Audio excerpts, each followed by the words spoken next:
Hi students, welcome back. This is Plus 2 Computer Application Chapter 4 Part 3 video.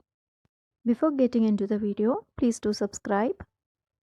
So in previous class you have learned web server installation and configuration file and web development concept.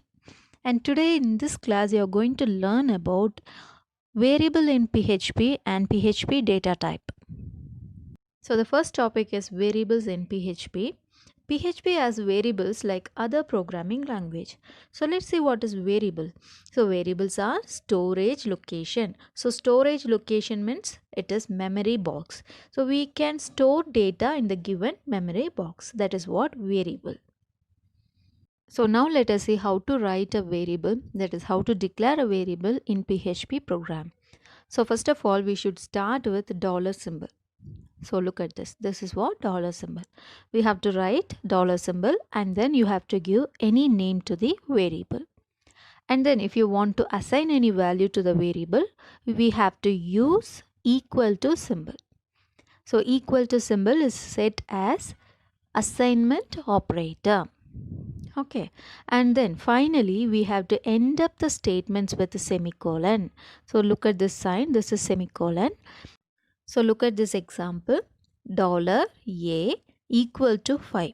So dollar we have to start the variable with dollar symbol and a is the name of the variable, equal to is assignment operator, 5 is the assigned value.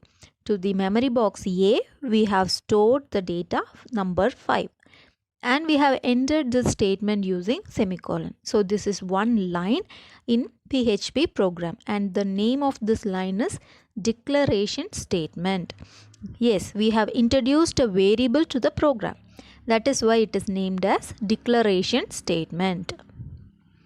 So this is what declaration statement, and we do have advantage in declaring PHP variables, that is it does not require any specific data type keyword like int, char, float, double and string. And we do have certain rules for variable declaration. So let's see it with an example. So always the variable name must begin with dollar symbol. So this is the first rule.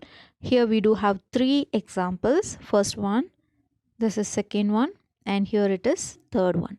So we have to begin with the dollar symbol, and a variable name can never start with a number. So look at this. This is alphabet. Again it is alphabet, and the third example also starts with alphabet. But after the first character you can proceed with numbers. Underscore is also accepted. And by this assigned value you can say what is the data type of this given variable. So now let us learn about PHP data type. So first of all, what is meant by data type? A data can be in a format of numbers or text or any other format. So the type of data is actually called as data type, and here PHP supports 13 primitive data types. 13 different way of writing data is possible and it supports. So let us see what are the supported PHP data type. First one is string, then integer, float, boolean, array, object, null and resource. So let's see one by one. So now let us learn about the first data type, string. So string is a collection of characters, that means words, and it should be enclosed within double quotes or single quotes. For example, let us consider computer application as the string, and it should be enclosed with double quotes or single quotes. Okay, so in between this both the word we do have space, so that space is also considered as a character. So let's see an example.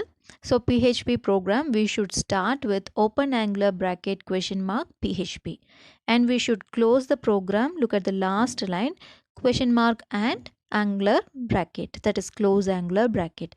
And here we have represented string data type. Simply declare a variable, okay, and assign a string. You can give double quotes or single quotes. So this both variables comes under the data type string. And the next data type is integer. So integers are the data type which contains non-decimal numbers. What is meant by non-decimal numbers? Numbers which has no fractional part is called as non-decimal numbers. So look at the example. Here we have 10, 345, 56. All these are the whole number. There is no decimal point and fractional part. So such numbers are called as integer. The given number can be positive or negative numbers. So let's see another example, that is a complete program. Here we do have a variable named x. Dollar symbol we have to use, and then this is the name of the variable x, and the value assigned is an integer number. There is no decimal point here. So this is an integer number. So this variable belongs to the data type integer. And the next data type is float. Float is a data type which contains decimal numbers. So for example, look at the numbers 10.3. So we do have integer part as well as fractional part. In between we do have decimal point. This complete number comes under float. So now look at this program. This is PHP code. Here we have introduced a variable named x, and the value assigned to this variable is 19.15. So this number comes under float.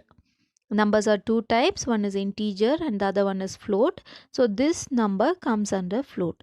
So this variable x belongs to the data type float. And the next data type is Boolean data type. So Boolean is a data type which denotes the possible two states. It can be true or it can be false. See, sometimes we need a data type to store this true value or false. In which situation we need this? For example, if you're doing addition, we need integer data type or float data type. If you're comparing both the numbers, like is 10 greater than 5, what will be your answer? Yes, it is false. 10 is not greater than 5. So our answer is false. In that situation, we need this type of data to be stored. So such data can be stored using Boolean data type. So now look at the example. So here we have introduced variable x, and the value assigned to x is true. So this variable x belongs to the data type Boolean. So this is a Boolean data type. Similarly, y. So here we have assigned false as the value for this variable y. So this variable y is termed as Boolean variable because it comes under Boolean data type. And the next data type is array. Array is a data type which has multiple values in a single variable. So previous example we have seen that every single value holds a single variable. But here we are going to use one variable for multiple values. Let's see an example. Look at this. Here we have introduced a variable named cars. It is just the name of the memory box, and we do have three values inside this. Three different datas: computer, laptop and mobile. And this is just a name for all these three memory boxes. So this type of variable is called as array. It holds multiple values in it with a single variable name. That is what array. And the next data type is object. So in PHP, object is a data type which contains information about data and function inside the class. So what is data? Data means raw facts. We have learned in the previous class itself. Data means raw fact. So it can be name of a person, name of a place, or age, or any type of numbers, anything. Every single raw fact comes under data. So let's take an example. Let's take two numbers. Okay. So let's take 10 and 15. So these two are the data. And what you can do with this two data? Yes, the task done with the data is actually called as function. So what we can do? We can do addition, we can do comparison, anything. So that comes under function. So the information about the data and function together in one place is called as object. So let's see an example. Now look at this. We do have class keyword and school is the class name, and here we do have open bracket and the close bracket is here. So inside this class we do have function and data. So both are inside class, and this class object can hold the information about this data and function. So that is what object data type. And the next data type is null. So null is a special data type which contains no value, which means empty. So if you want to declare a memory box empty, you should use this keyword null. So let's see an example. Here at the very first we have introduced a variable named x, and we do have string as the value. So this memory box, this variable belongs to string data type. Now the same memory box, that is variable x, is given null value. So look at the lines carefully. First line we do have variable x and string is given as the value. Again the same variable is used and null is used as the value. So what happens? The data which is stored in the variable x, that is previous data, computer application, will be erased and it turns null. That means empty. So if you execute this line, you will get the output as null, not computer application. And next we are going to learn about resource data type. So resource is a special variable. It has a reference to an external resource. So what is external resource? So let us see. Here these variables hold specific handler to handle files and database connections in respective PHP programs. So for example, look at this program. Here this is complete PHP program, but we are trying to open a file, that is text file. So do you know what is text file? In Notepad, if you type anything and if you save, it will be said as text file. So here in this PHP program, we are accessing a text file. So this is what resource. This file, text file, is what resource. So same way we do have connection with MySQL database also, you can get the connection. So all this comes under resource. That is what resource data type. So here look at this line, this handle, $handle is the variable name and this is going to handle a text file. So this variable comes under resource data type.